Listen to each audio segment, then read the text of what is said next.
to mean that that the cross-examination permissible by Mr. Vani would only be limited to the statement that Mr. Nguka had made. I had understood it differently, and so did my team. That the very basis of why the cross-examination application was made was because clarificatory questions were not insufficient to cover their purpose. It is for that reason that cross-examination was made. I don't know, Chair, whether there would be a need for a clarificatory ruling. Yes. Mr. Seminya, I understood quite differently. Mr. Nguka came with an affidavit yesterday, not a statement. And when Mr. Bana wanted to know if the cross-examination will be limited to the statement, he meant the statement that had been filed accompanied by the application for condonation. And it is on that basis that a list was requested from Mr. Vani so as to ensure that they prepare for cross-examination in accordance with the list that is provided by Mr. Vani. That clarifies the matter, Chair. Thank you. And absent any comment by others, we beg leave to call Mr. Ganda. And who is representing Mr. Ganda? Kels. Yes, Mr. Is it Mr. or Miss? There are three. Mr. Khampepe, Chair. Mr. Khampepe. Yes, Mr. Khampepe. Morning, Chair, and morning, Commissioners. Mr. Ganda is here and ready to proceed. We did file his statement to the Commission, and we also have copies as well, should there be any to over. Yes.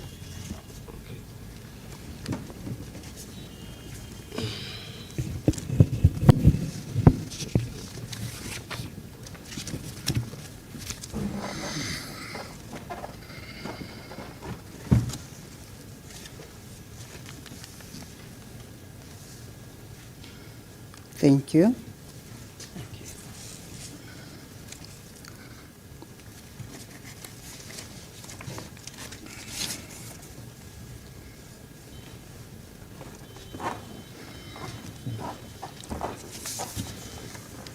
Mr. Ganda, can you hear us? Just speak a little bit louder, Mr. Khampepe. Oh, yes. Yes, you can hear us, Chair. Yes. Mr. Ganda, can you hear me? Commissioner, I can hear you very well, Chair. Thank you. Please state your full names for the record. My name is Shadrach Ganda, Ganda. Thank you. Are you going to take an oath or affirmation?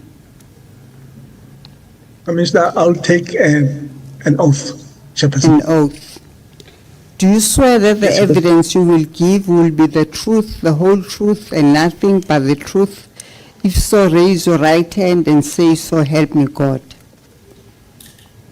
So help me God. Thank you, Mr. Ganda. Mr. Khampepe. Thank you, Chair. Mr. Ganda, can you please introduce yourself and give us a brief personal background and how you got to meet Comrade Joe Khampepe? Thank you. As I stated, my name is Shadrach Ganda. I was born in a town called Vryburg before coming to Johannesburg. That's where I did my primary school and went to Thembalabantu High School, which was a boarding school in the Eastern Cape. I did school in East London and in Thembalabantu, which is in Zwelisha. Zwelisha is just outside of King Williamstown. My crossing with the politics, especially in South Africa, which was a very dangerous thing to do, started whilst, before I went to Thembalabantu High School. I was a member of a South African Students Movement, SAZM, which was the high school chapter of the Black Consciousness Movement, BCM. At that school, we had a good exposure to luminaries like Steve Biko and others.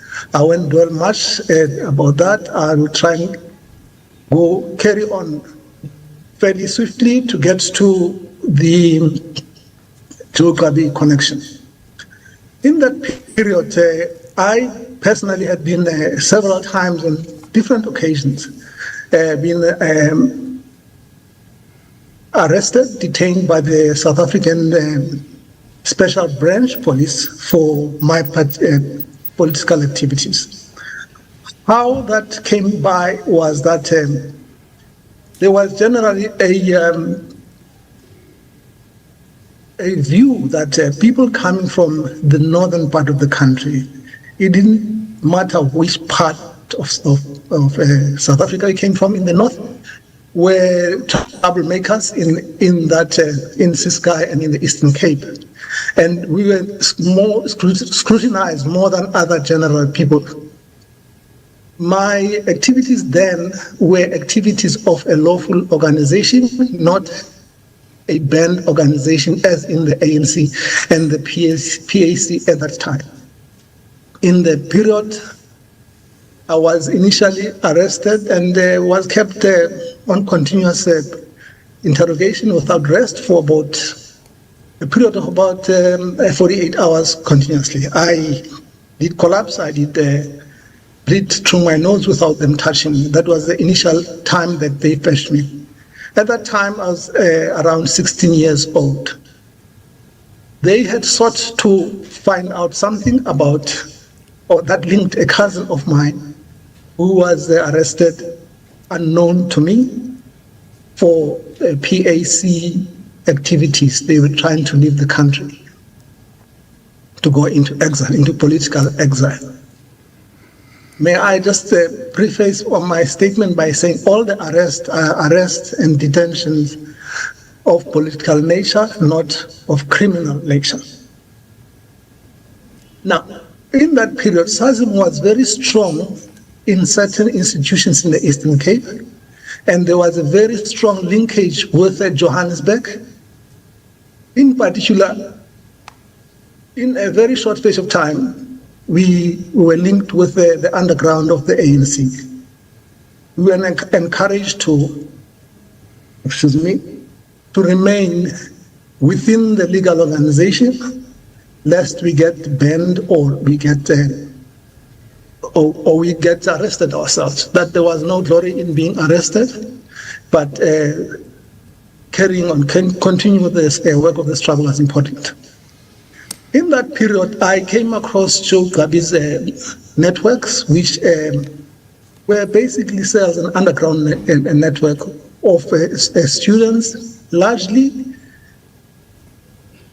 SAZM students. We will talk about people like Zweli Sizani, other people including Abu TV Modikai Data, and for example, a colleague of mine. By say colleague of mine, I'm telling a comrade that we were in the same cell for an extended period.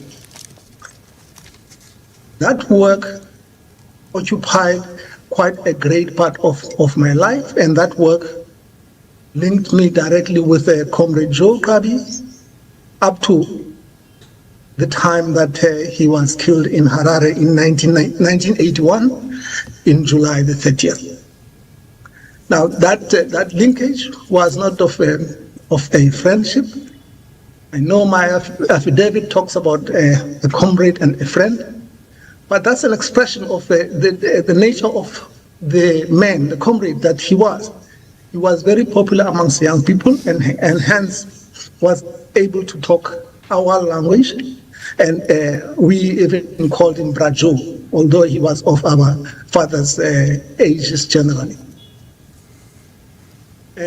Commissioner, I will pause there unless there's further information that you need me to talk about. I'll talk about my activities post that period of my activities in the country before being going into exile, my activities abroad in exile, and until coming home at relevant times. Thank you.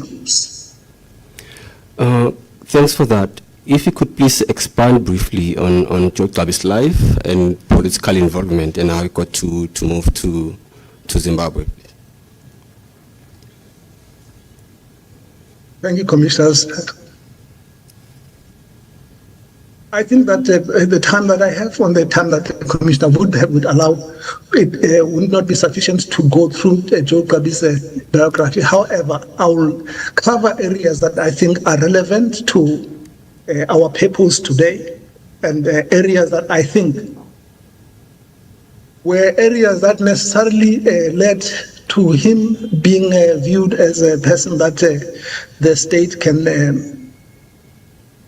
carry out the extrajudicial matter on him without having failed to break him with incarceration and detentions and other things. Comrade Joe Gqabi, to start with, was amongst the first Umkhonto weSizwe, which is with the military wing of the ANC, to be sent abroad for military training. They went to China. I think there were 3 of them. Amongst them, there was one woman called Ruth Mombati, one of his talent of the ANC, who is also late. When they came back, it would have been around 1962. He was arrested and convicted, given a sentence of 2 years for leaving the country illegally. When that 2 years was completed, further charges were added. He was charged, convicted, and sent to Robben Island for 10 years. Now, this is going to be relevant when I talk about Mrs. Gqabi later. I think that we'll deal with that when we get there. Comrade Joe Gqabi, when he was released, I think it was in 1975 or late 1975, thereabouts. The date can be corrected or checked somewhere. He came out, and he was not a broken man, despite the fact that he was a banned person. Under South African apartheid laws, when you're a banished person, you're not allowed to meet with more than 2 people. In other words, 3 was maximum, and you had a curfew. That made it very difficult to have a meeting or to go to rallies or to address more than 2 people. However, in the struggle, and the people who are in the struggle have ways and means of overcoming that. Therefore, some of the meetings that he is known to have carried, and a thing that they couldn't pick, the state could not pick up on and arrest him for, would be to meet with different contacts in an area of Mfulo Park. I think that many people know what Mfulo Park in Soweto is. And we would have find a spot moving all the time, find a spot where there was a means of communication with the person who would be geographically at a distance that couldn't be defined as being in the same meeting or being in a group, being a group of that meeting. The meetings were very focused, strategic, and very short. Other things that needed to be learned by us or by students at that time, this is a period leading to the Soweto uprising 6 months later or so, would come through the different cells or different people that have a different responsibility in the underground generally. And there was a lot of information exchange, pamphleteering, and verbal meetings that we held, because hard copy material was problematic, because in the end you get raided and people get stopped in the roadblock and they find the material, and then they are then implicated in things that they could possibly have escaped. Then In the period leading to the Soweto uprising, yes, he played a role in giving guidance, counsel, and answers to challenging views about what is to be done about the struggle in general. And he was open to discuss with people in non-partisan basis. In other words, he spoke to the PAC people as he spoke to the ANC people. I'm talking about underground here. And he also spoke with a lot of students that were Black consciousness students at that time, or students who would be like me, would have been viewed as being in the Black consciousness movement, but already who were ANC underground operators. June 16 comes, and a lot of things happen. There were a lot of killings, arrests. He was not spared. He was also arrested and subsequently charged and put on trial on what became known as the Pretoria 12 trial. That trial was one of the big trials, if not the biggest trial since the Pretoria trial. It had a lot of ANC stalwarts, ANC leaders themselves, and other leaders from Limpopo, and generally across the country. And, without mentioning all of them, there were also a trial that also sent Tokyo to Robben Island. There was also, I think I may mention this, one woman, a single woman in that trial called Paulina Mohale. These people, at the end of a lot of torturing and interrogation and all sort of things that you can imagine, 6 of them were acquitted. Comrade Joe was one of them. He was accused number 6, and 6 of them were convicted. They served varying sentences for, I think, from about 6 years to about 20. Upon his acquittal, he went back home to his house. They did not stop harassing him then. After that, of course, he was banned and he couldn't do much harm to anything. He couldn't address rallies and all that, but he continued with the underground work. He was a master in the clandestine work of all kinds that you can imagine, from communication, written, and any other activities of the struggle.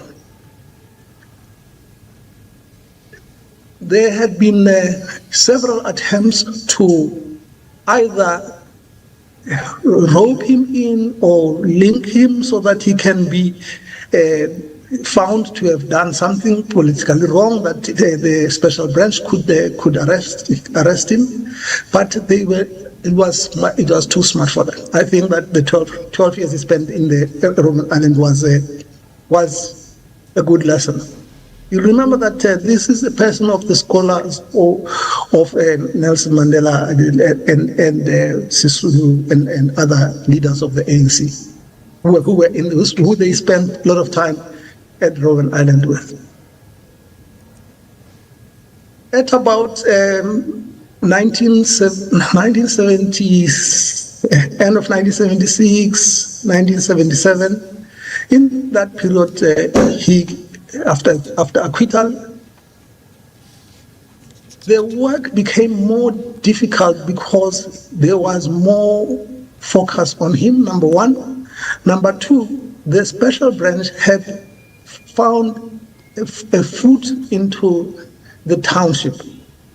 There were informers and other people, but Soweto was vibrant and a place that could not be stopped by intimidation or tear gas or shooting. In that period, the part that I said when I talked about myself and I paused would lead to what I want to talk about now, that I then, because I could not write my grade 12, because I had been detained several times, I served 2 Section 6 what was called Section 6 of terrorism detention, which you were held incommunicado for a period of minimum six months, which could be extended. And I had been put on trial. I was acquitted in the Tembalaband 11 trial. And the schools that I tried to go to in the Eastern Cape, I became a banned person. I would try and go to a school. It's either a school would clean your plane out, say that no, we cannot take it, we've got problems, we don't want to have special branch in our school from time to time. Beyond that, some school, the one or two schools that took me, they were visited by the special branch and they were asked to actually spy on me. A principal being asked to spy on its pupils, and then the principal would then the next day call me and ask me to leave because he can't tolerate to do so. That left me with no other choice. I would like to point that some of my decision to join the ANC and to join Mkondo Sizwe at that time was that in my last detention, we made a covenant with my last interrogator, who said to me, he's forced to release me. Otherwise, he was going to see that I'm sent to Robben Island. And this is a man, a very huge person, that would of the size of what in rugby is known as the home squad. That man beat me even with his body. And he said that, listen, you go out there and do your nonsense. When you come back, if you come back here, one of us will be dead, and that will not be me, that will be you. To which I quietly said that, well, if I come back, I'll be carrying an AK-47, I'll kill you. I did not verbalize that. So I left the Eastern Cape and joined the movement and joined the underground work. The movement advised me to work within the structures of continue to work within the structures of legal organization, but not take a leadership position.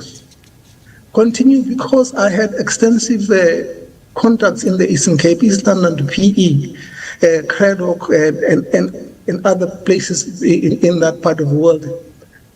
It was possible, therefore, to create further contacts there or further cells in that place. Now, I was not at liberty to meet Comrade Joe physically all the time. I was there. We were getting our communication in the agreed means of communicating, and that culminated in a specialized work that I was doing in the country of taking people that were marked, people that were looked at. The special branch was after people that were fearing their lives, wanting to go to exile, angry youth that wanted to go and join Mkondo Sizwe, youth that had lost hope and wanted to go to school abroad, because not only people who skipped the country, not all of them went to Mkondo Sizwe or to apply in the PAC case or Azanla. I worked between South Africa and Swaziland, where I became a courier between the leadership there and the leadership which was based in Maputo, who would come to Swaziland, or I would go to Maputo from time to time, but not often. I was discouraged from going to Maputo for organization, fearing that it doesn't want me to be exposed. I'm talking about leaders like the late Stanley Madizela, John Kadimeng, Comrade Manya, and others who were based in Mozambique. That work continued. We did not only courier human beings across the border. We also brought messages and directives that were given to different organizations or to different operatives that were inside the country, and to some of the members of the leadership that were in the country. For example, amongst other things that we did, perhaps I can say I did, but I had a cell that I was operating with. When it came to the period where Comrade Joe Gabi's children, Nonkululeke and Jomo, had to leave the country, when they were given orders to leave the country, as the situation was untenable that time, I was asked to take them out of the country. Other children were children of the family of Comrade Nkadimeng, John Nkadimeng, late also. Not all of their children, I think 3 or 4 of them, because the eldest one was already in exile then. There were units that were inside the country, and there were funds that needed to be couriered back into the country. There was no internet banking, which is now dangerous nowadays, or ATMs where people could go and collect money from a bank. And there were means that were... sorry, Mr. Kanda, I am sorry to interpose, but where is this biography leading us in relation to the application which is before us? So what we're trying to establish, Chair, is to actually lead us to where Joe Gabi was assassinated. Yes, but let's get to the point. Okay, thanks. Yes, Chairperson, I will do so. I'll move on, and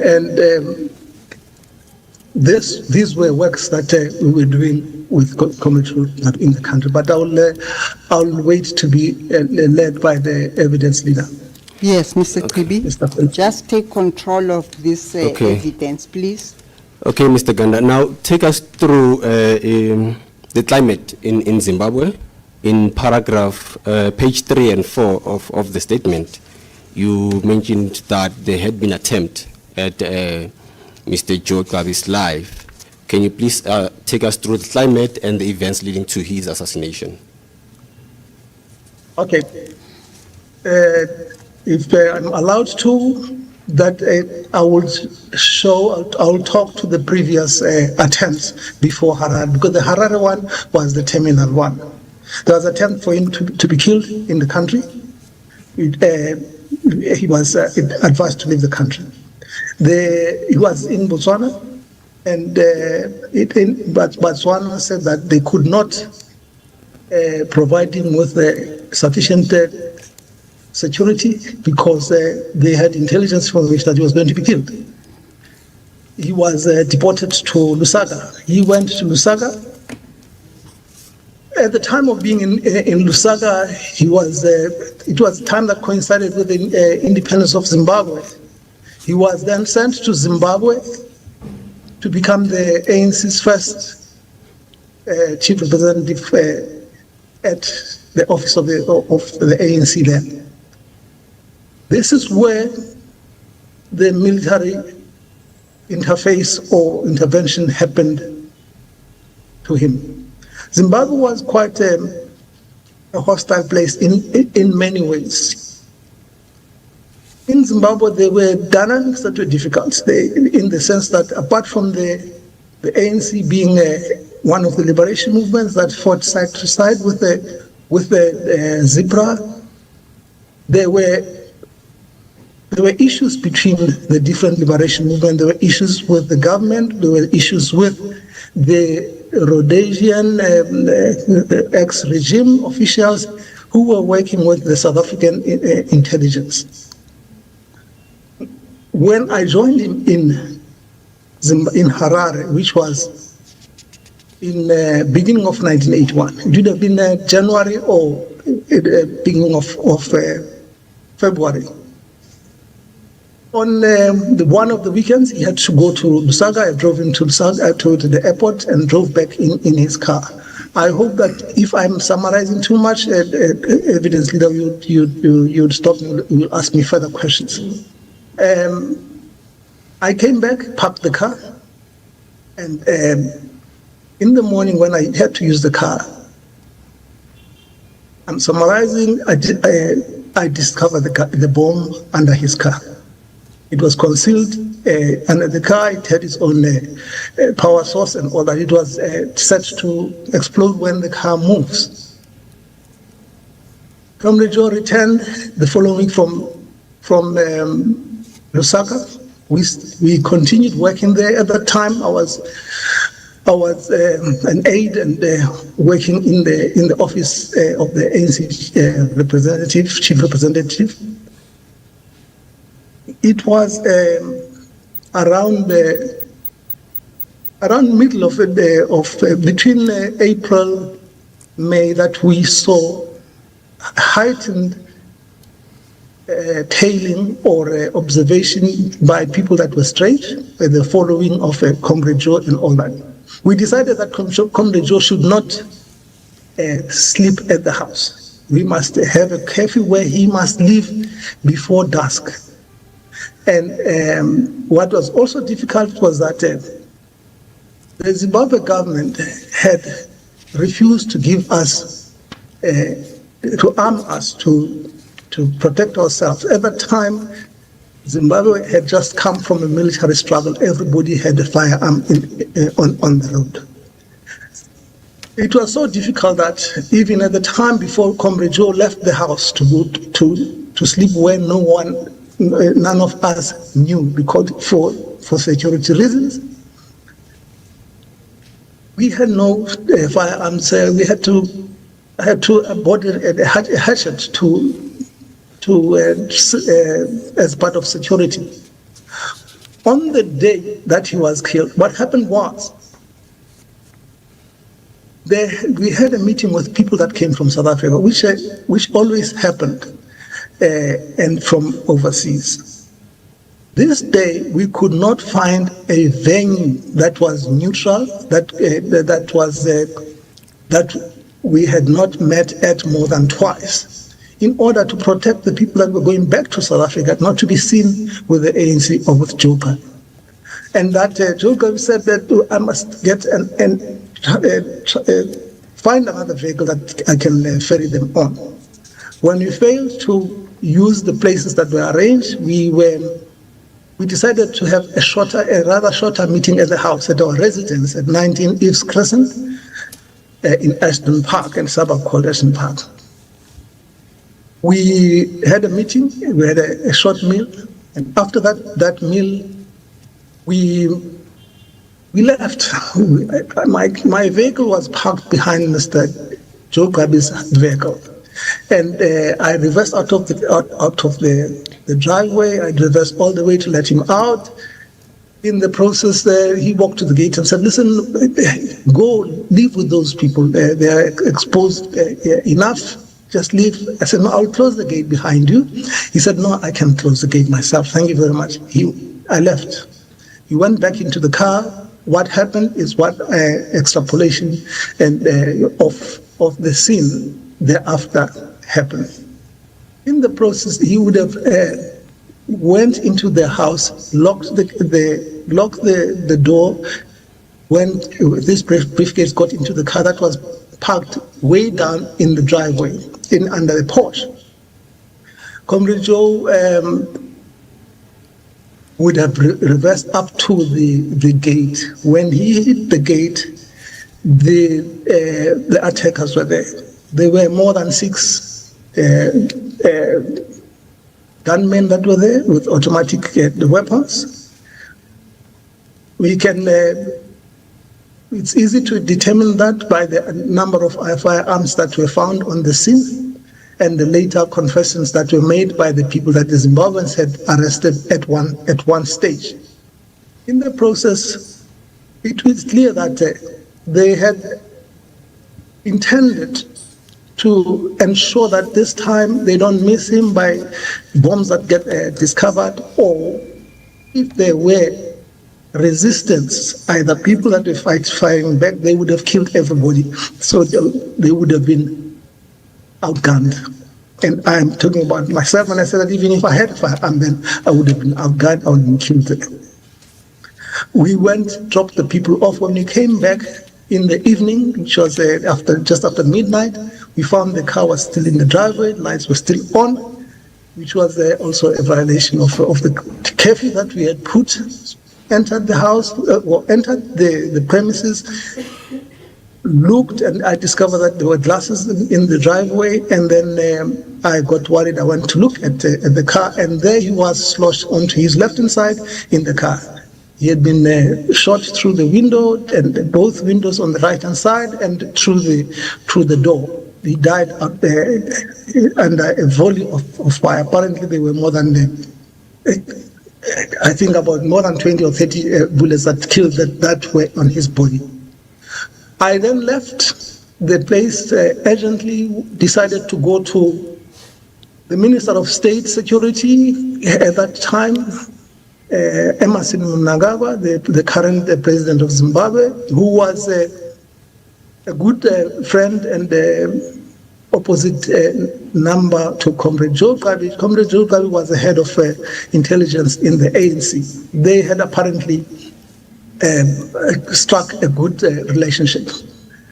Questions later were asked that why do you go to the minister's house when you passed so many police stations? The problem was the very police stations that I would report, I would stop at. Maybe the very attackers came from there, because the Rhodesians were still very active in the police force in Zimbabwe, in all forces of government, including intelligence. Mr. Mnangagwa came to the house and started what I would imagine is the normal state activities: close the borders, raise alarm, send police, send bomb disposal squad, and all other investigators to the house. We were taken out of the house. Can you then just take us through the response from the Zimbabwean authorities, whether there were any investigations after his assassination? Okay. And After you his are allowed, assassination. sorry, Mr. Ganda, you are allowed to refresh your mind from your statement if you wish. Yes, perhaps you could start again at paragraph 13 of your statement. Okay, let me just have a sip of water, please. Dealing with the investigations and then the TRC hearings.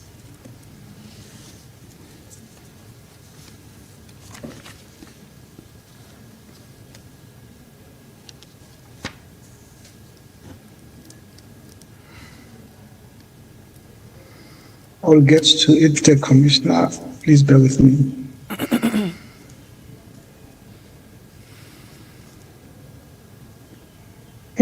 I had set them aside in a particular fashion, but I'll get there.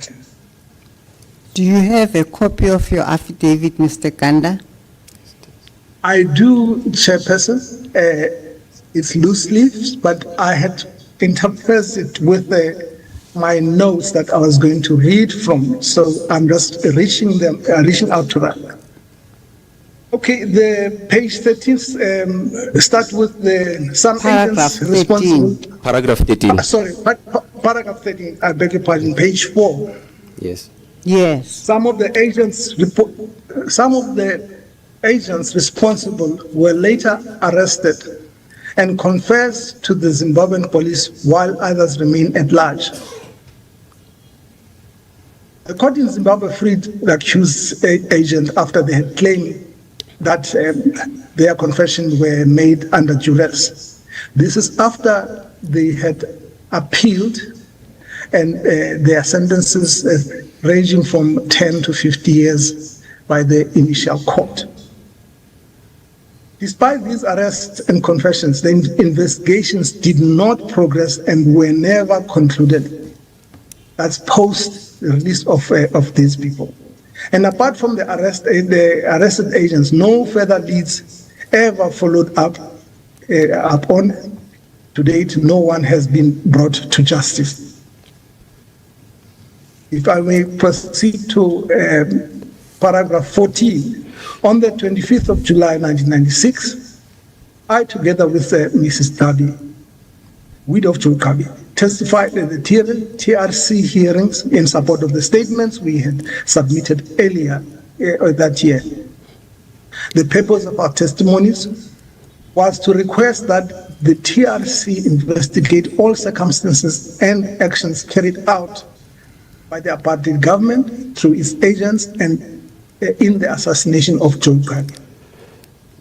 Okay, Yes, thanks, Mr. of course. Ganda. Can you please expand briefly on some of the evidence that you presented and what actually happened after presenting your evidence? Yes, what- more specifically, what happened with the investigations? The investigations in Zimbabwe to this No, part- I No, mean the after TRC. the TRC. with the TRC. After testifying at the TRC and after giving oral evidence, we were promised with Mrs. Dravi that there would be investigation. The TRC will recommend that the NPA investigate, as they acknowledge that there were violations of our human rights. The investigations never followed, never took place. This happened until the 2019 or roundabout then, when the family got together, Mrs. Dravi's family and myself, and we sought to progress further with what we had started. We then resolved to write a letter to the head of the NPA, as it was an organization that the TRC had said we should it's going to institute the investigations. We did that. The letter is annexed with my statement. We wrote to Advocate Batoyi, who, through the letter of Advocate McAdam, responded and said that a team would be appointed to do the investigations, and that there might be a need to go to Zimbabwe to further start the investigations from there. Because, as it were, there were no other connection, or never heard of any hearing or any form of conduct post the acquittal of the people that were convicted. I think I should mention here that the people that were convicted were not just ordinary citizens of Zimbabwe, and it is stated in the annexes that I attached. A lot of them were South African agents and a British national, Colin Evans. One of them was an agent who had come from South Africa, or was a South African, was born there, by the name of Farke Visser. They were deported to wherever by the Zimbabwean government upon their appeal succeeding. Some of them died. Farke Visser died here in South Africa of natural causes. He was never asked to come up with the truth or to explain what had happened. These are people that had interaction with me in Zimbabwe as the intelligence there, and who it's another story maybe that will deviate from the question that the chairperson asked me to confine myself to. Back here in South Africa, we were conducted by a certain colonel, and were given a Captain Matipe, who started the investigation. He proceeded in a very professional and energyful approach.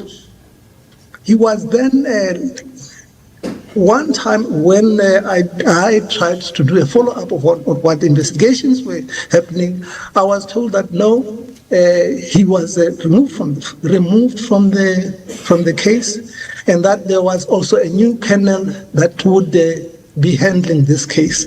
An excuse that was given there was that there's a lot of work, and they decided that they should this new colonel and who will appoint the an investigating officer will deal with it. And the colonel was Colonel Pichwane, and the new investigation officer was Captain Siwele.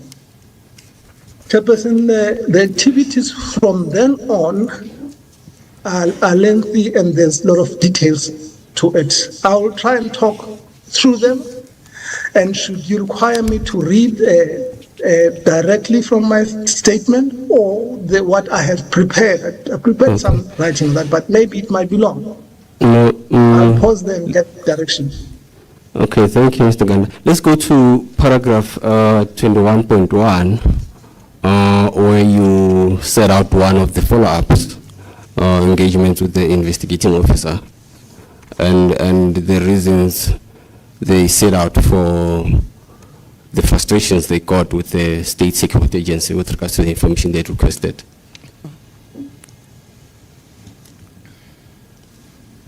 Thank you, Mr. Kibe.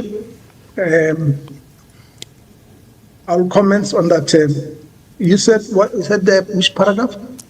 21.1, yes. Okay.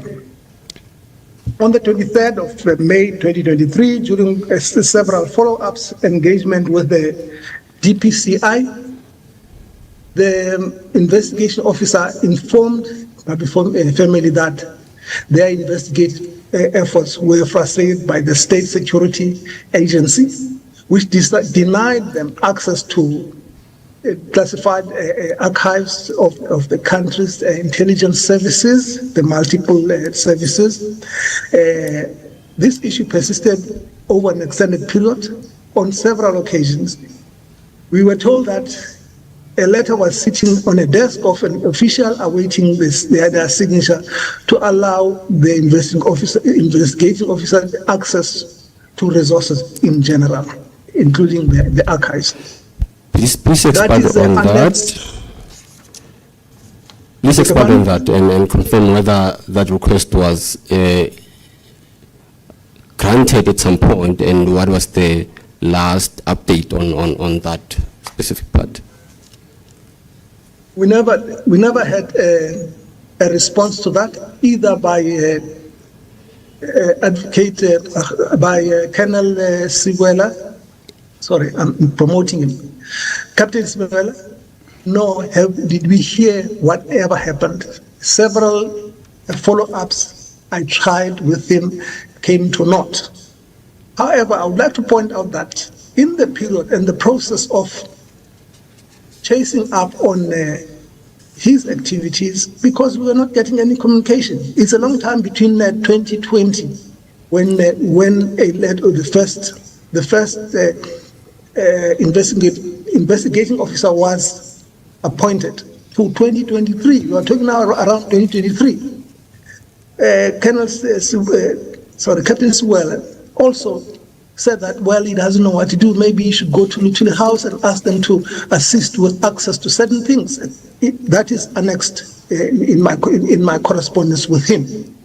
I then took initiative. I'm coming to SSA, and what happened in that period? Through ex-colleague of mine, I got a certain Mr. Ramkhele. I got to get a contact to try and get an appointment with the DG of intelligence.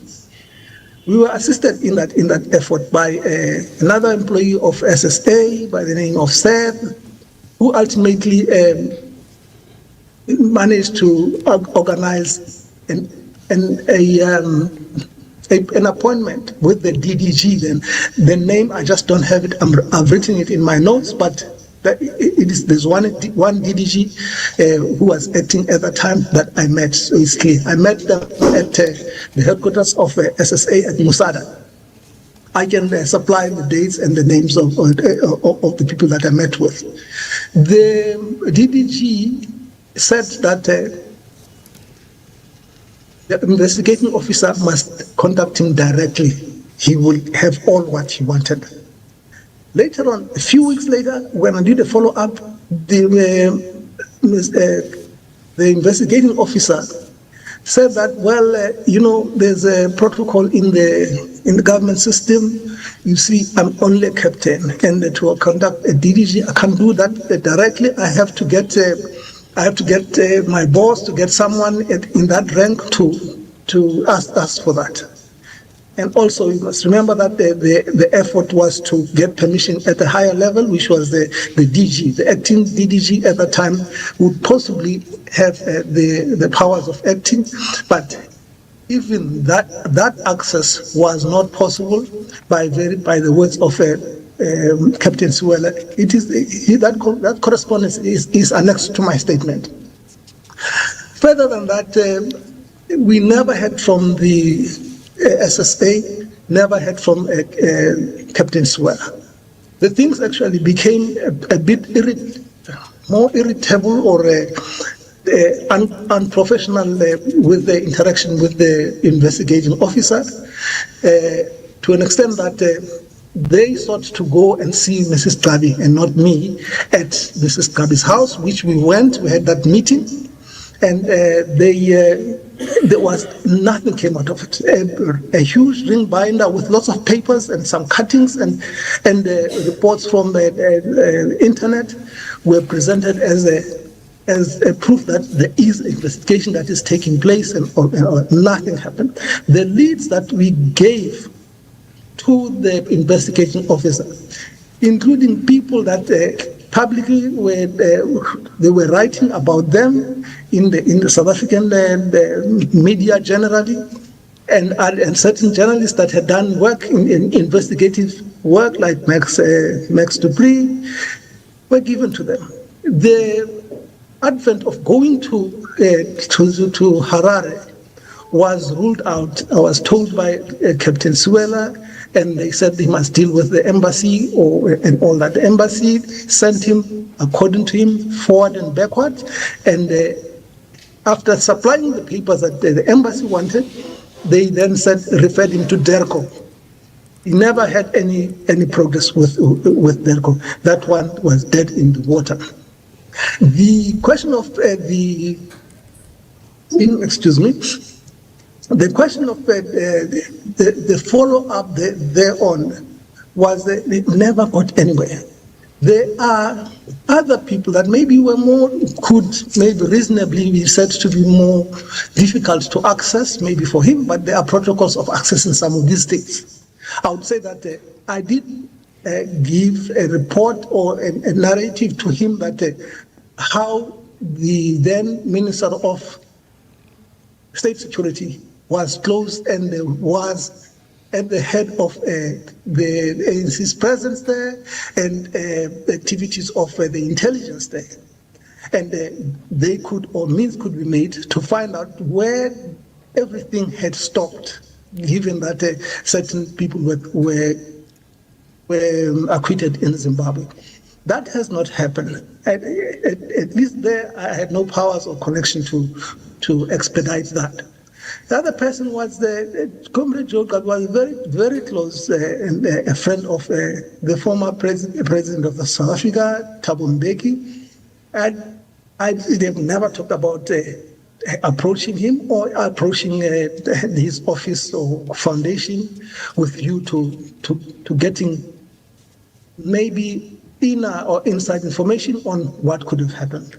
In that period, in the period after the period of the killing of Comrade Joka, it should be known that Harare and Pretoria had a bilateral committee that existed on intelligence, where they exchanged intelligence, formal intelligence information on all of these things. You remember that intelligence that time between Zimbabwe and South Africa was about silencing the ANC or trying to knock the ANC or Umkhonto Sizwe out of Harare.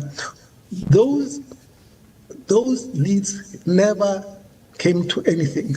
There's a certain person by the name of Jeremy Brickell, who is a Zimbabwean national, and I also add that he's a white Zimbabwean. He was amongst the few white guerrillas in Zimbabwe, who then, excuse me about that, who was, because of his activities and closeness to Umkhonto Sizwe, the apartheid state attempted to to kill him. They bombed him placed a bomb in his car. They bombed him. He is still alive, but he's severely maimed. I think he's a quadriplegic or he can lose most of it. I spoke to him. He said that, well, if he's approached, he can talk. He can share information that he has. The name, surname, and the location, I gave that to Captain Siwela. Nothing, no follow-up, no nothing. Nothing happened or came out of that. I'll pause there so that I don't think. Thanks, Mr. Ganda. Can you please go to paragraph 28, page 8 of your statement, where you talk about the passing of Mr. Abi and the telephone conversation you had with Captain Siwela. Can you please expand on that and how and whether you received any further updates from the investigating team after that?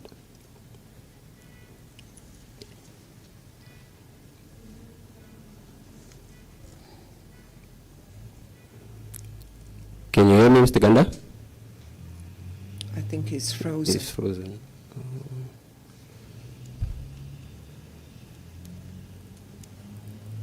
Mr. Ganda?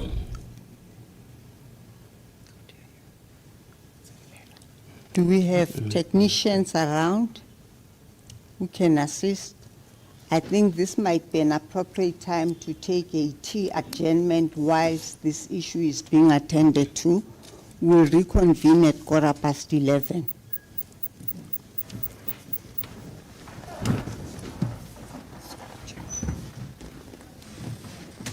I think I'm back on. There was a break in the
Back to paragraph 21.3 of your Are we not statement. at paragraph 28, Mr. Qibi? Yes, Chair, we had a brief check-in with Mr. Ganda, and he would like to clarify a few points on Yes. some of those paragraphs, Chair. Yes, you may proceed Thank you, Chair. and take control, Mr. Qibi. Okay. Yes, Chair. I'm just caught between May, trying to May I make a lead comment, his please? evidence and him actually explaining his story. Yes, But thank you for your but guidance. you are leading him and you must control his evidence in chief. Thank you, Chair. Chair.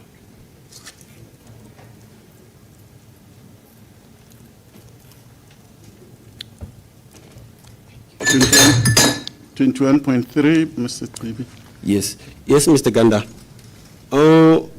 You mentioned that could I, the could I, I've got a request, please. May I make a request, please? A humble request, please. yes, please go ahead, Mr. Ganda. Okay.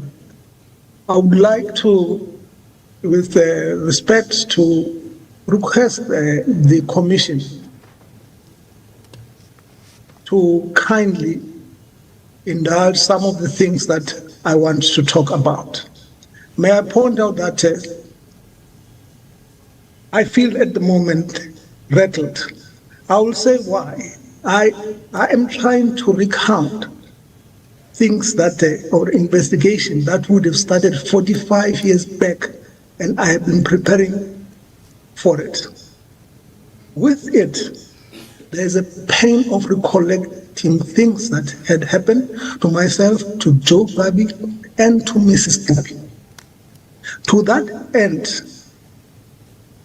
the commission gave this family, and maybe some in my family too, or some in the country, a chance of hearing from people who are now dead, people who were silenced.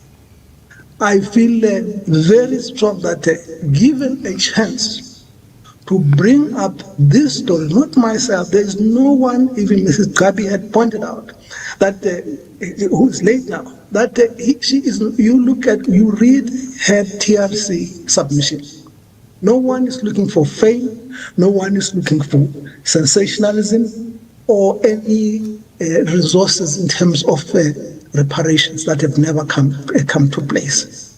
If I were to skimp around what Joe Gabi is or why Joe Gabi was killed, it would be really unfair. I would have told maybe a small part of that story. Some of the things that maybe I attributed to myself doing were things that the very special branch was looking for us to testify, to arrest us and testify against him so that they can put him back in jail. The people that who killed him ultimately, they were going to kill me too. It is a pain that no one can actually countenance in their mind, and it has not been told. You drive around Johannesburg, you drive around Cape Town, you drive even in Soweto. There are places called Joe Gabi's God. You ask people, who is he? This is 45 years after he had died. Nobody can say, knows how he died and the reason he died. Our generation who worked with him are dying off. I'm 67 years of age now, and many of my colleagues have died, except for those that died, apart from those who died in combat. I'm trying to bring that to them. Please, I'm really humbly asking the commission to indulge myself. I feel really rattled because I have to rattle through things and respond to the evidence leader as if I'm responding to a prosecutor. Yes, Mr. Ganda, you are being represented by Mr. Qibi, who is an experienced lawyer. He must have informed you when you was preparing your affidavit about the terms of reference of this commission. We are not here to listen to the life of Mr. Gabi. We are here to determine whether there was any interference in the investigation of his assassination. So we are confined by our terms of reference to allow you to give such evidence as will assist this commission to be able to make a recommendation in line with its terms of reference. Thank you, Chair. Thanks, Mr. Ganda. Taking us back to paragraph 21.3, you talked about the refusal, how the PCI refused the investigating officer's request to travel to Zimbabwe, and how when the DPCI tried to reach out to the Zimbabwean authorities, they were sent back to DECO. If you can please touch briefly whether were any reasons provided for such refusal, and then what was the last update you received from the investigating officer on the feedback from DECO? Thank you, Commissioners. The simple answer is no. There was no feedback, no follow-up, haven't had anything. Indeed, in one of the interaction with the Captain Sewell, if I may then give some details which may illustrate, indicate that the suspicion of the family that there is a blockade there somewhere. When we went down and when I pointed out to him that it seems as if this was your mother who wanted to know about her husband, you would probably move with a better speed. I think that made him, it actually made him very unprofessional. It became personal, and we had to escalate the matter to his boss, Colonel Piswana. Colonel Piswana never addressed that to the satisfaction of the family. That's the time that I'm saying that what they did, they came with a ring binder of all cuttings and all historical things that some are coming from the internet. I don't want to belabor the point. The SSA had said that, had also said that they will assist in whatever way we should put.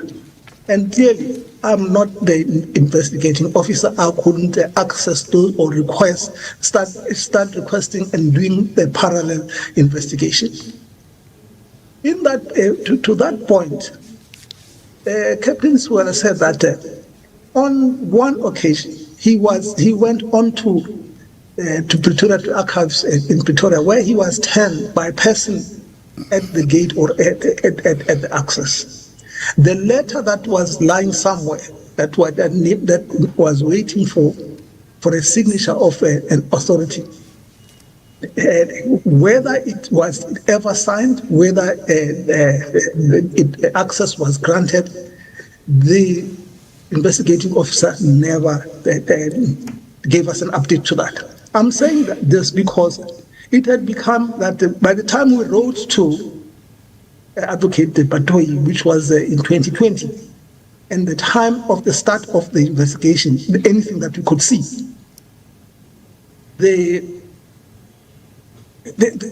every time one had to phone SIU and ask for an update, what is happening, what has happened.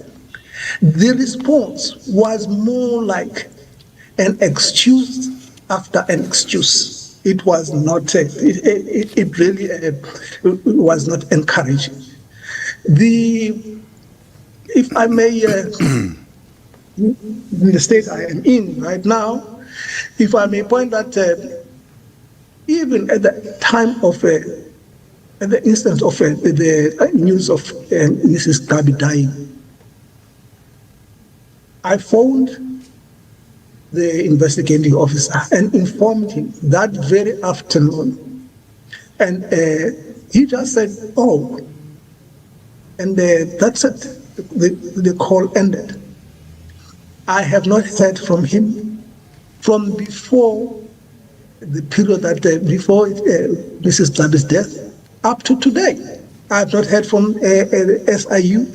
or for any state apparatus or the police in whatever form they are, intelligence or any other form of play.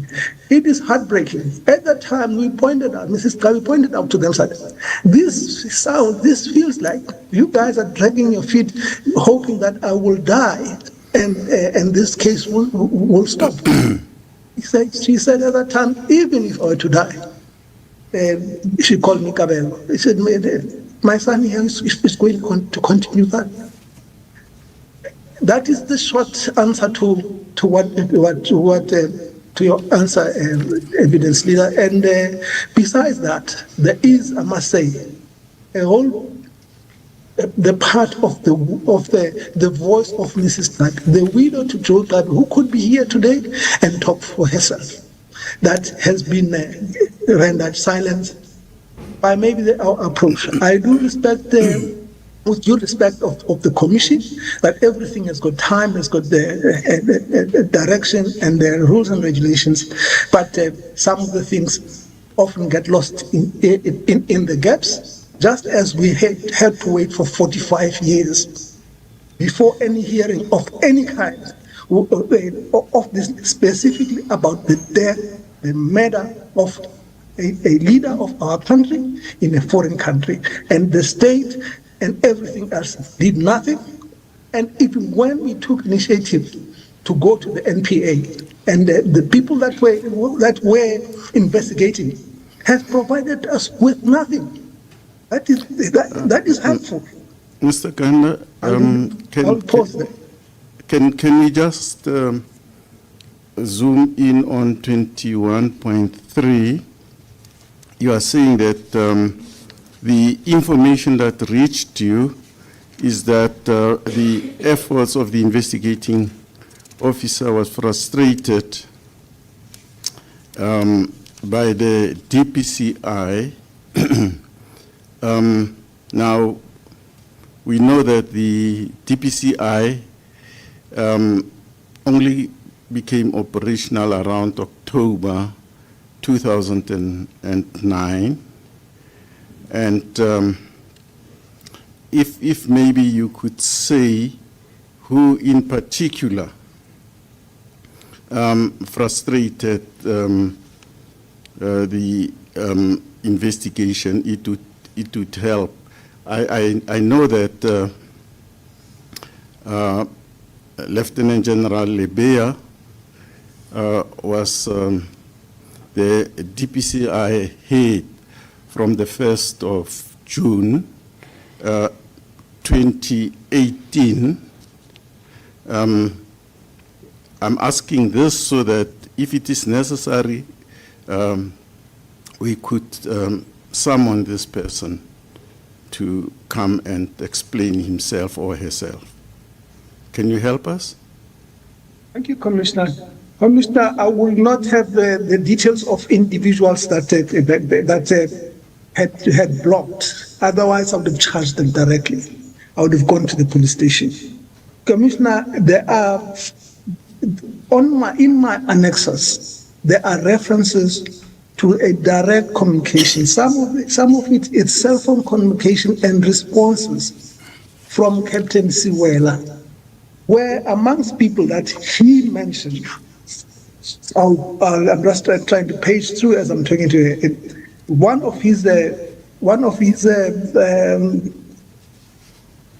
WhatsApp response. This is the SG4. I'm the one who's starting with on the 5th of October 2023. I said, Captain Swell, I trust your word. How did it fare last week? His response is, Mr. Ganda, I had meeting with Jabulani Khader, SSA, liaison officer. He requested me to engage with his manager and DG. Further on the 7th of January, there's a lapse in that period. There are other communication that are not hard copy like this. Okay, the response has been I'm trying to find okay. On SG3, I don't think the actual annex comes out very clear. I had to write it by hand, but the one that starts with Captain Suela, and there's a number 54 on it, of the 20th May 2023. Thanks for information. I really appreciate it. I have requested you to the House to push DG, State Security Agency, to provide our office with the files.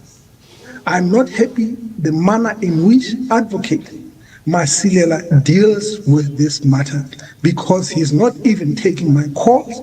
I will keep you informed. A number of messages were deleted there.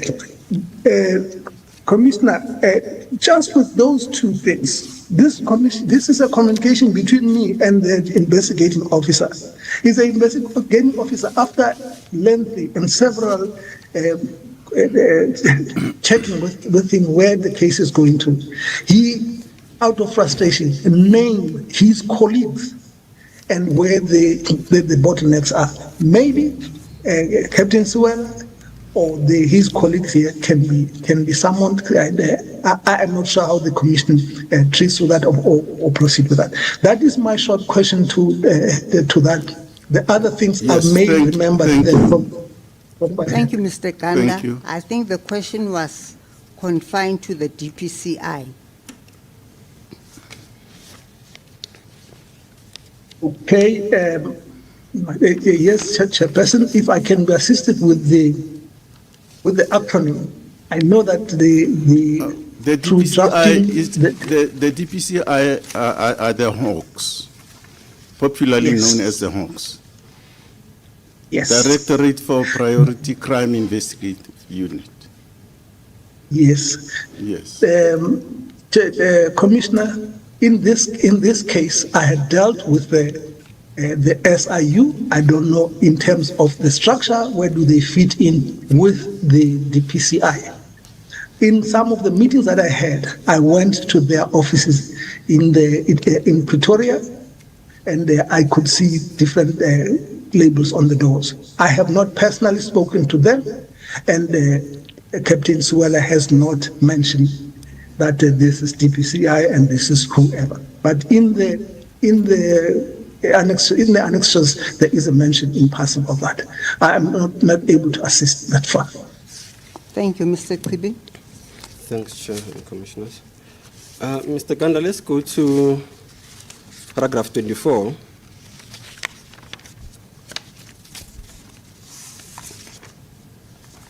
You say that some of the efforts the family took to try and assist the investigating officer by providing them with information that you think would be helpful.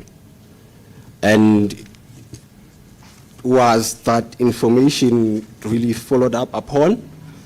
Specifically in Annexure SG8, we have, which is a communication between yourself and Captain Suela, and it confirms that he would reach out to one of the journalists of the link that you had sent them, or the list that you sent them. Was that followed up upon? Were reasons provided, or any of the other leads taken upon? Thank you, Commissioners. Yes, indeed, the lead that we provided, other than the high profile that I mentioned earlier on, we have received no response from it. The SG8 annexer, that initiative is amongst many initiatives that I tried out. And Captain Suela said that he would go to Cape Town, he would request a trip to Cape Town, and he would sit down with him, with Max Dupree, and find out. The reason for Max Dupree had done an elaborate investigative work similar to, affecting similar issues to the ones that affect this case of the late Joe. In the process, he went there and he came back and he said, no, I met with him. I think he said that nothing came out of it. And he had, to me, he had a holiday in Cape Town at our expense. I'm saying that with a little bit of I'm holding back, but that's what happened specifically with that. The other leads that were sent out there are necessarily leads that of people, some of them were still alive.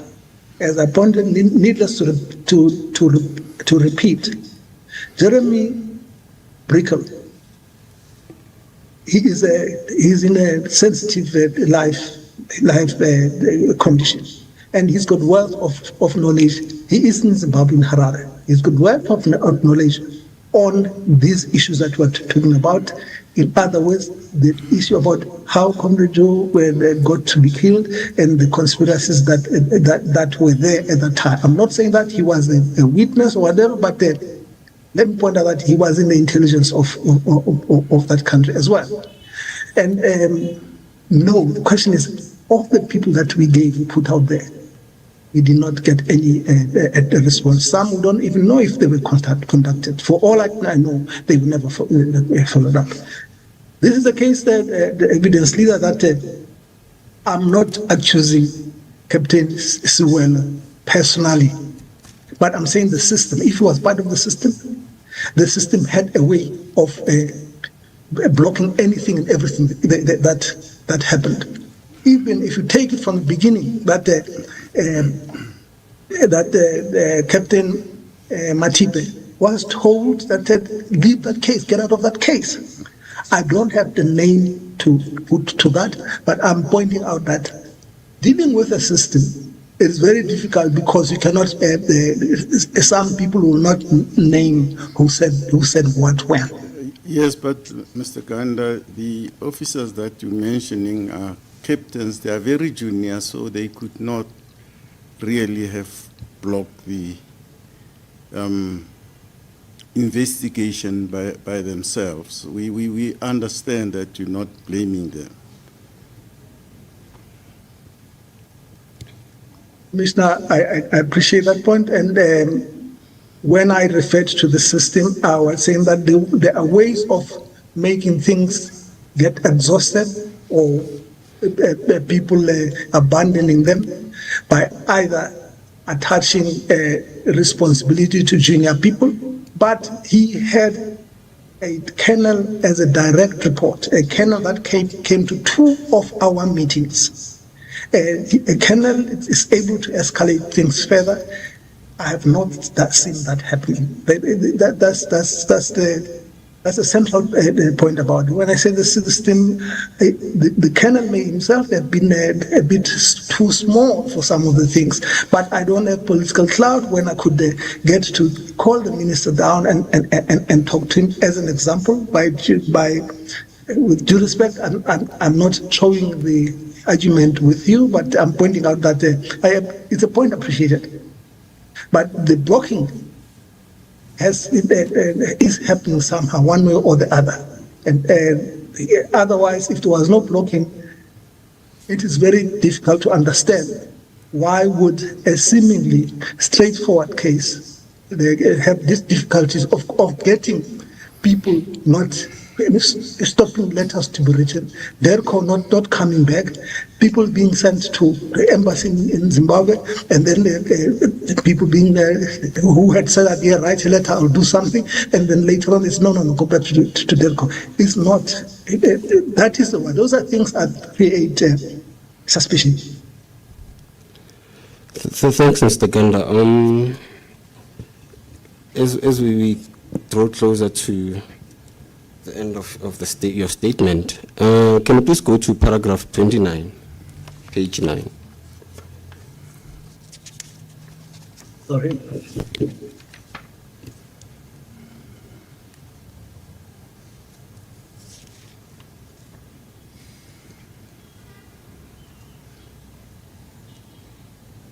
Okay. Yes. I will have to read it and I'll talk to it.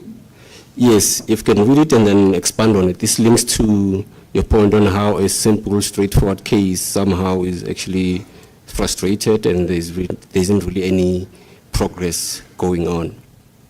And how the fact that Joe Club was a high-ranking ANC leader and his assassination could have came up from highest authorities. Let him read paragraph 29, Mr. Qhibi. Yes.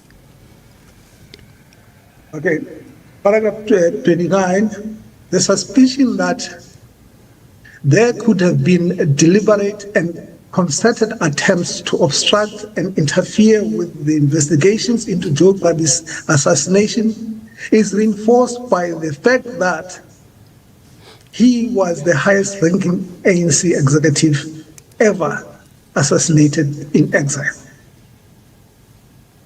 The order to kill him would necessarily have originated from the highest authorities of the apartheid state.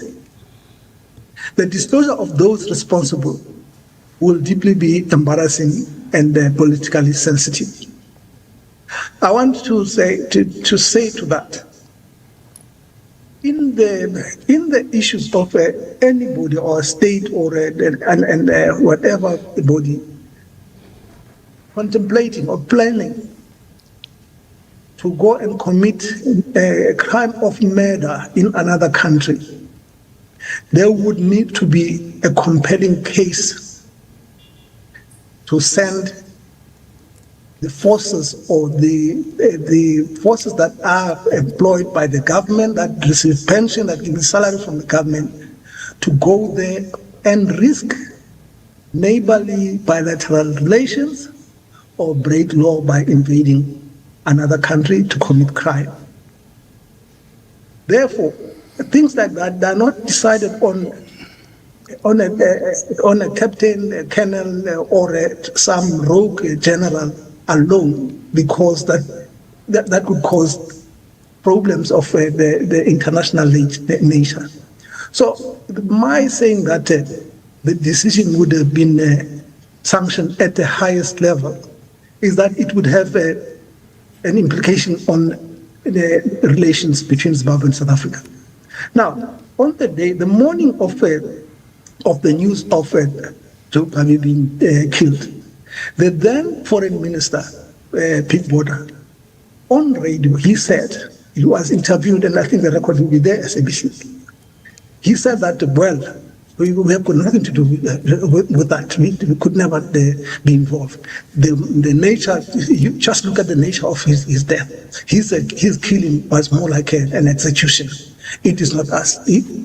He was, I would like to think that he was spinning a situation that he could possibly have had a wind of it, or wanted to distance the apartheid state at that time as far as possible.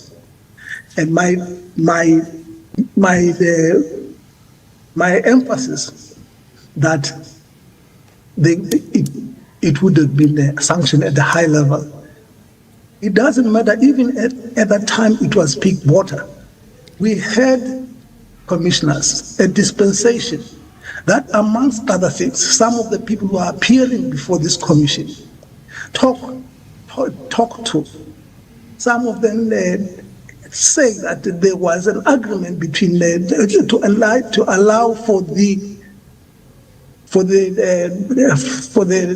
dispensation to take, for the new election to take place, and assurances that the entities involved, I'll call it that way, because I don't have factual points to make, that they agreed to look the other way. The question is, could this be one of the cases? Could it be then, as the investigation go forward, each time a plug is pulled out of it? I don't have that investigation expertise, but in absence of any action or any interest whatsoever, the unknown, invisible hand behind is to be blamed, or suspicion it falls there.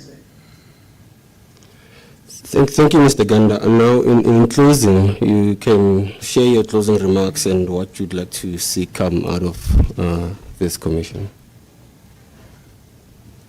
Yes, the one point that I would like to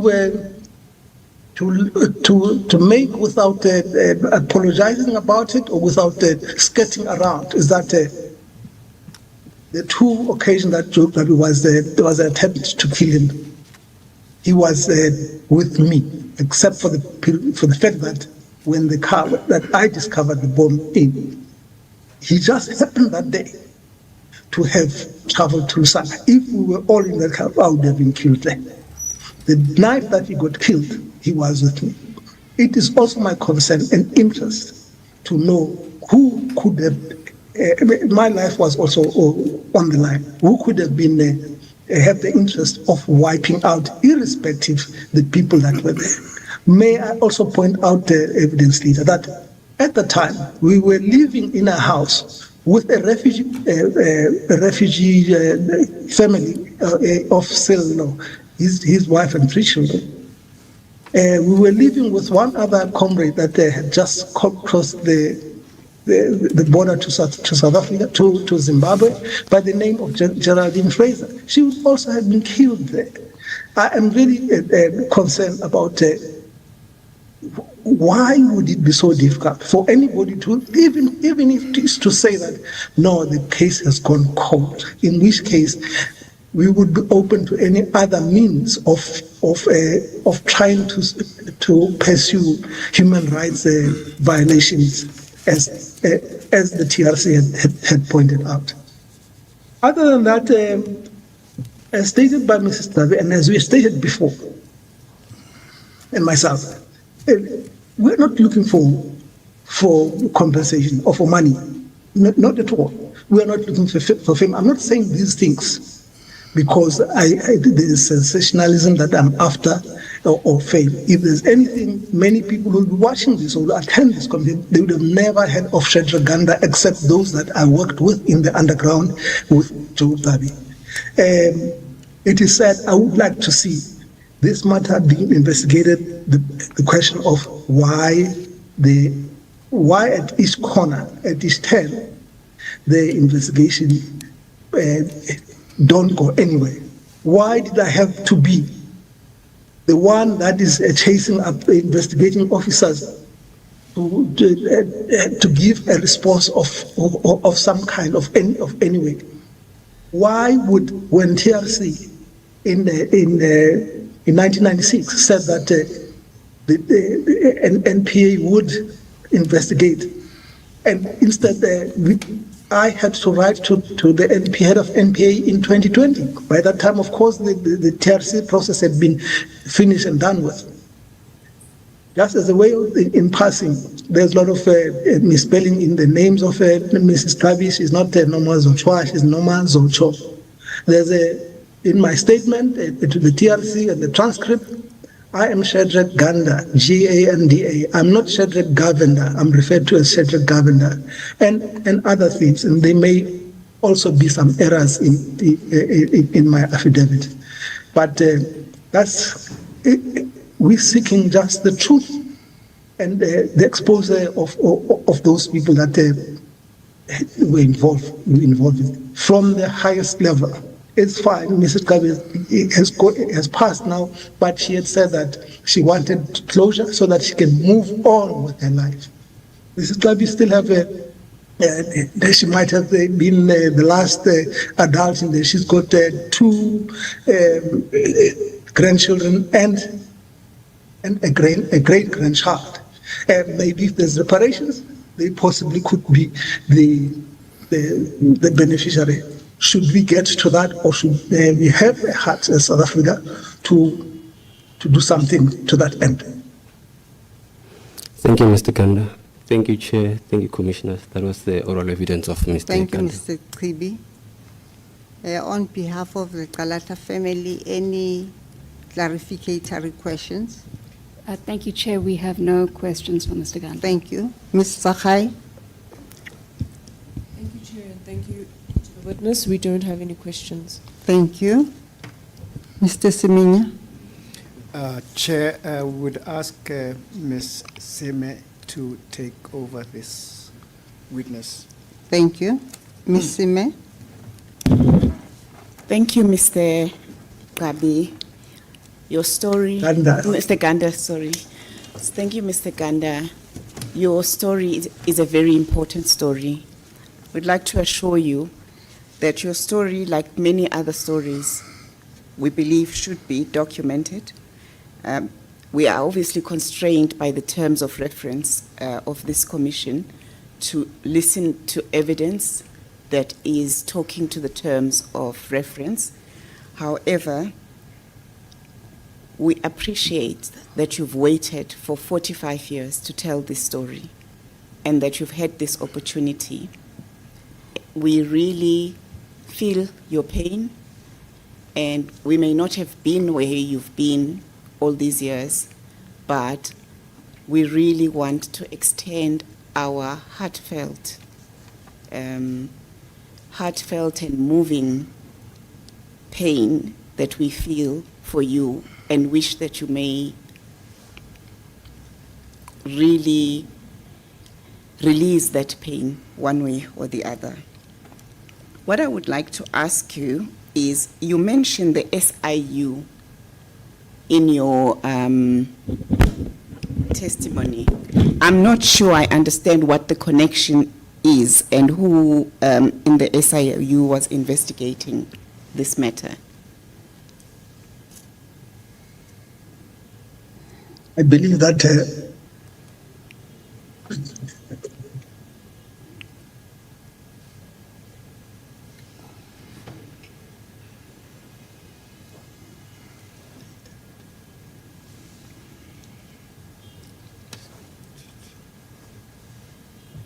sorry, excuse me. I believe that Ganda, are you Captain's there? well. Yes. I'm here. I'm sorry. I'm having a difficult.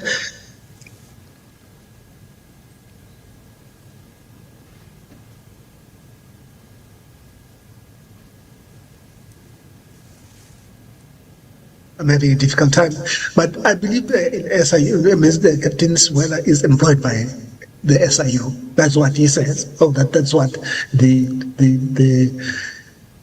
story that's what I know about him. So that's my reference to it. I'm referring to the office that pays his salary, as I understand. There are other, that's my answer. We will follow up with the information you've given us in respect of the SSA and DPCI.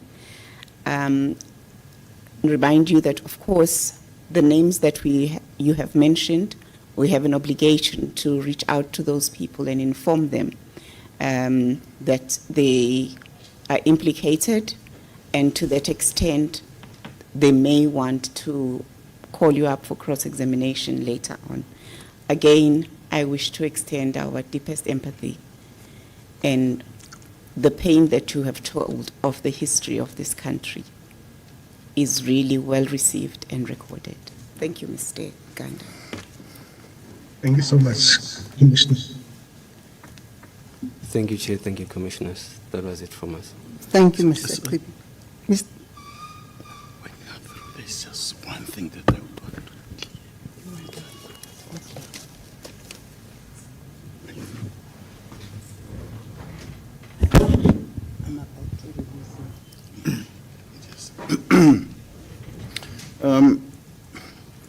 Mr. Ganda, I thought it would be perhaps more poignant. I thought you would conclude by reading paragraphs 31, 32, and 33. They are short for the record. Do you mind doing that, please? Yes, Commissioner, I will do that.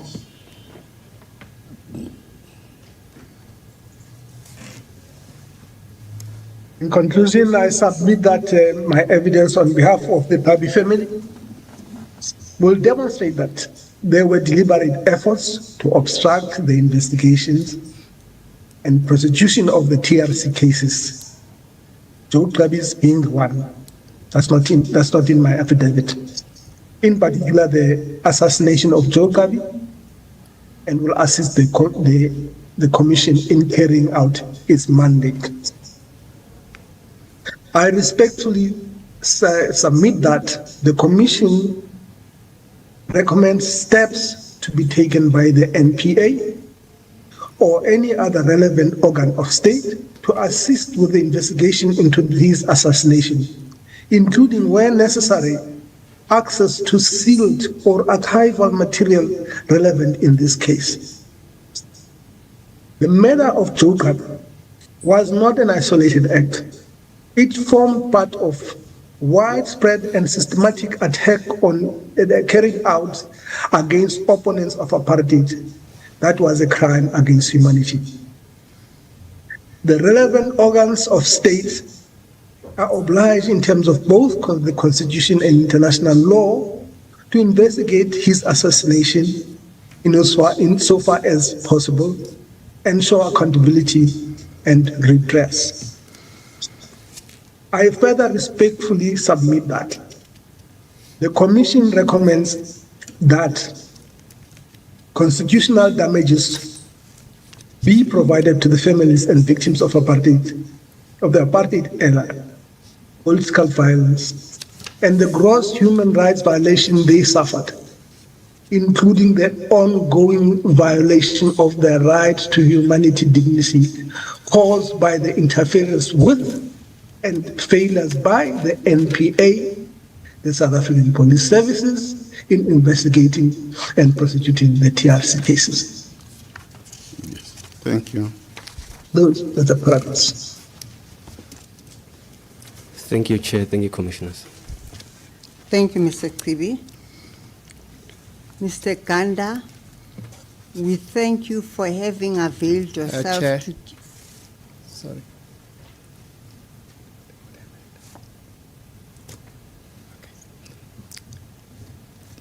Nothing for now, Chair. Thank you. Mr. Ganda, we thank you for having availed yourself to give evidence before this commission after such a long time of the occurrence of this incident. We appreciate your availability and the evidence that you have tendered before this commission. You are now, for now, excused as a witness. You may be recalled, if need be, for cross-examination, but for now you are excused as a witness. Thank you, Chairperson. As a court business. Chair, that would be the business for the day, the hearings, the further conduct of the Commission's work will be done in chambers. Yes. Might I also indicate that given the next witness and his health problems, that we commence hearing tomorrow at 9 o'clock to go until 1 o'clock. Yes. These proceedings stand adjourned until tomorrow at 9 o'clock. Mr. Kribi, may we see you in chambers?